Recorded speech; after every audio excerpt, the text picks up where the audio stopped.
Hello friends, சுட்டெரிக்கிற April மாத வெயில்லையும் என்னுடைய terrace கார்டனில் பூக்களும் காய்களும் அறுவடைக்கு தயாராக இருக்காங்க.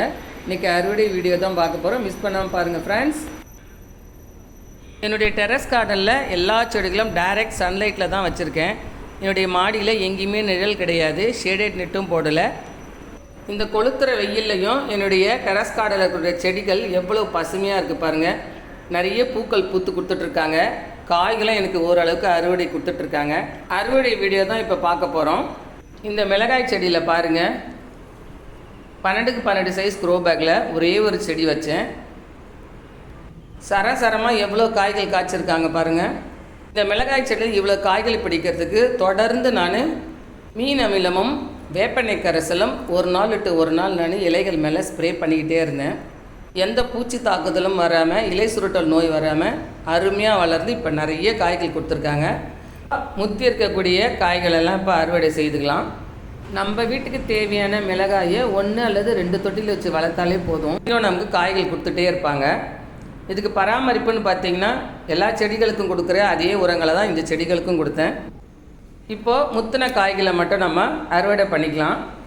நம்ம பழுக்கோன்னு சொல்லி வெயிட் பண்ணிகிட்டே இருந்தோம் அப்படின்னா அடுத்தடுத்த பூக்கள் எல்லாம் காயாகாது. இந்த காய்களே சத்துக்களை எடுத்துக்குவாங்க. அதனால் இப்போ நம்ம அறுவடை செய்துக்கலாம்.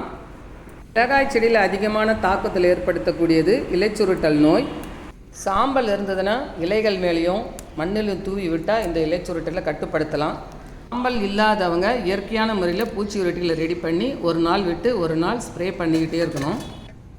பாருங்கள், ஒரு காயில் கூட எந்த வித பூச்சி தாக்குதலும் இல்லை. நல்ல திரட்சியான காய்களாகவே இருக்குது.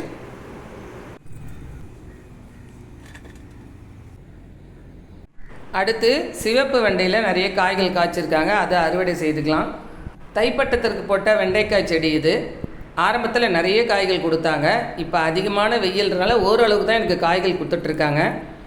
இந்த காய்கள் கிடைக்கிறதுக்கு நான் செய்தது என்னென்னா, தொட்டி மண்ணை சுற்றிலும் கீரை விதைகளும் புதினா குச்சிகளையும் உயிர் மூடாக்கா போட்டது தான். அதனால தான் எனக்கு இன்னும் காய்கள் கொடுத்துட்ருக்காங்க. 2 தொட்டியில் உயிர் மூடாக்கா நான் புதினா குச்சிகளை நட்டு வச்சேன். அடுத்த 2 தொட்டியில் கீரை விதைகளை தூவி விட்டேன். இப்போ 2 in 1 கீரையும் அறுவடை செய்துக்கிறேன். எனக்கு வெண்டைக்காயிலும் காய்கள் எனக்கு காய்ச்சி கொடுத்துட்ருக்காங்க.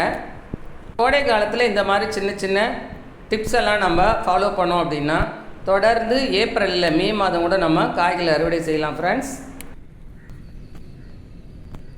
சாம்பாருக்கு தேவையான வெண்டைக்காய் நான் வெளியே வாங்குறதே இல்லை. என்னுடைய டெரஸ் கார்டன்லேருந்தே எடுத்துகிட்டு இருக்கேன். இந்த வருடம் முழுவதும் நான் பச்சை வெண்டையை சிவப்பு வெண்டையை நிறைய நான் அறுவடை பண்ணியிருக்கேன். அடுத்து தக்காளி கொஞ்சம் பழுத்திருக்கு, அதெல்லாம் அறுவடை செய்துக்கலாம். அடுத்து செர்ரி தக்காளியில் நிறைய பழங்கள் இருக்குது. பழுத்த பழங்களை மட்டும் இப்போ ஹார்வெஸ்ட் பண்ணிக்கலாம். கொடிக்காய்களில் கோவைக்காயும் பாகற்காயும் வெயிலில் தாங்கி நிறையவே நமக்கு காய்கள் கொடுப்பாங்க. கட்டிங்ஸ் முறையில் ஒரு 4 தொட்டியில் கோவைக்காய் கொடி வளர்த்து வர்றேன். இப்போ நிறைய பிஞ்சுகள் எடுத்து அறுவடைக்கு காய்கள் கொடுக்க தொடங்கியிருக்காங்க. இப்போ முத்தின காய்களை மட்டும் அறுவடை பண்ணிக்கலாம்.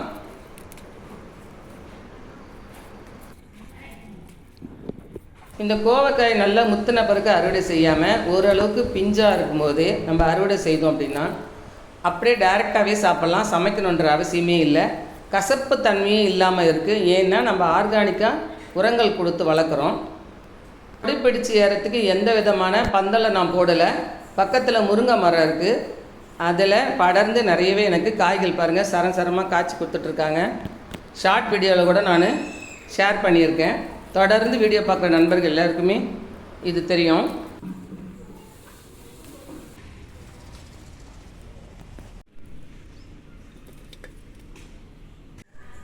அடுத்து ஒரு தொட்டியில் 2 பாகற்காய் கொடி இருக்குது. நல்ல தழன்னு வளர்ந்து வர்றாங்க. இப்போ நிறைய பிஞ்சுகள் எடுத்து காய்கள் கொடுக்க தொடங்கிட்டாங்க. ஒரே ஒரு காய் மட்டும் இப்போ முத்தி இருக்குது. அதை அறுவடை செய்துக்கலாம். ஃப்ரெண்ட்ஸ், கோடையிலும் பாருங்கள் எவ்வளோ கலர்ஃபுல்லான காய்கறிகள் அறுவடை செய்திருக்கோம். யாருக்கெல்லாம் இந்த அறுவடை பிடிக்குதோ அவங்க ஒரு லைக் பண்ணுங்கள், சப்ஸ்கிரைப் பண்ணி வச்சுக்கோங்க. அடுத்து ஒரு சாக்கு பையில் 2 குண்டு வெள்ளரி கொடி போட்டிருக்கேன். நல்லா சூப்பராக வளர தொடங்கிட்டாங்க. இன்னொரு தொட்டியிலையும் குண்டு வெள்ளரி போட்டிருக்கேன். பூக்கள் எடுத்திருக்காங்க. தொடர்ந்து நம்ம நீர்ம உரங்களை கொடுத்து வந்தால் இந்த பூக்கள் எல்லாம் காயாகுவாங்க.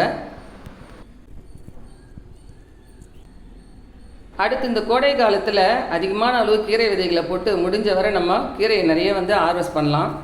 வேரழுகல் நோய், பூச்சி தாக்குதல் எதுவுமே வராது. தொடர்ந்து நம்ம உரங்கள் கொடுத்து பராமரிச்சிட்டா போதும். அடுத்து பெங்களூர் ரோஸில் ஒரு அழகான பூ இருந்தது, அதை கட் பண்ணி எடுத்துக்கிட்டேன். செம்பருத்தி செடியில் ஒரு பூ இருந்தது, அதையும் கட் பண்ணி எடுத்தாச்சு. மல்லிகை செடியில் இருக்கக்கூடிய பூக்கள் எல்லாம் அறுவடை செய்துக்கலாம். அடுக்கு மல்லி, ராமர் மல்லி, நித்திய மல்லி, முல்லை, இதுபோல் 4 வெரைட்டி மல்லிகை செடி என்னுடைய டெரஸ் கார்டனில் இருக்குது. தொடர்ந்து உரங்கள் கொடுத்து பராமரிச்சுக்கிட்டே இருக்கிறதுனால எனக்கு பூக்களும் டெய்லி கொடுத்துட்டே இருக்காங்க. ஓகே ஃப்ரெண்ட்ஸ், காய்களும் பூக்களும் அறுவடை செய்தாச்சு. ரொம்ப ஃப்ரெஷ்ஷாக இருக்கக்கூடிய இந்த புதினா இலைகளையும் கொஞ்சம் சட்னிக்காக கட் பண்ணி எடுத்துக்கலாம். புதினாவோடு சேர்த்து சட்னி அரைக்கிறதுக்கு இலசான பிரண்டைகளை ஒரு 4 துண்டு கட் பண்ணி எடுத்துக்கலாம்.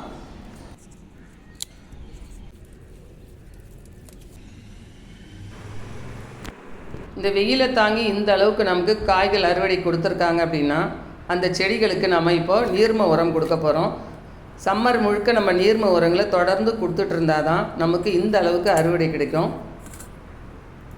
செடிகளுக்கு கொடுக்க வேண்டிய உரம் நம்ம வெளியே போய் கடையில் காசு கொடுத்து வேண்டாம், நம்ம வீட்டிலே நம்ம ரெடி பண்ணலாம். அந்த வகையில் இன்றைக்கி நான் கொடுக்கக்கூடிய உரம்னு பார்த்திங்கன்னா வாழைப்பூ கரைசல். வாழைப்பூவை க்ளீன் பண்ணிவிட்டு அதில் இருக்கக்கூடிய வேஸ்ட்டு பொருள் எல்லாம் பொடியாக கட் பண்ணி அரிசி கழுவின தண்ணியில் நல்லா ஒரு 3 நாள் நான் புளிக்க வச்சுருக்கேன். அதோட புளித்த மோர் கரைசலும் இதோட சேர்த்துருக்கேன். இப்போது இதில் இருக்கக்கூடிய வேஸ்ட்டெல்லாம் தனியாக எடுத்து வச்சுட்டு 1 மடங்கு தண்ணியில் மிக்ஸ் பண்ணி எல்லா செடிகளுக்கு இப்போ கொடுக்கலாம். இது ரிச்சான பொட்டாசியம் சத்து நிறைந்த ஒரு நீர்ம உரம். இதில் மோர் நம்ம சேர்த்துருக்கிறதால மண்ணில் நுண்ணுயிர் பெருக்கிறதுக்கு ரொம்ப உதவி செய்யக்கூடியது. இப்போ மிக்ஸ் பண்ணி செடிகளுக்கு கொடுத்துடலாம்.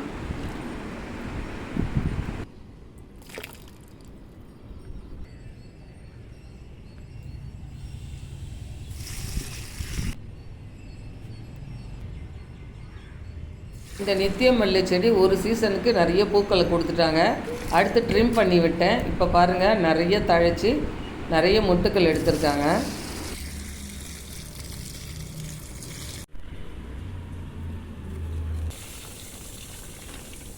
ஓகே ஃப்ரெண்ட்ஸ், இந்த வீடியோ பிடிச்சா லைக் பண்ணுங்கள், உங்கள் ஃப்ரெண்ட்ஸுக்கு ஷேர் பண்ணுங்கள், உங்கள் கமெண்ட்ஸை கமெண்ட்ஸ் பாக்ஸில் என்னோட ஷேர் பண்ணிக்கோங்க. Happy gardening. தேங்க்ஸ் ஃபார் வாட்சிங் ஃப்ரெண்ட்ஸ்.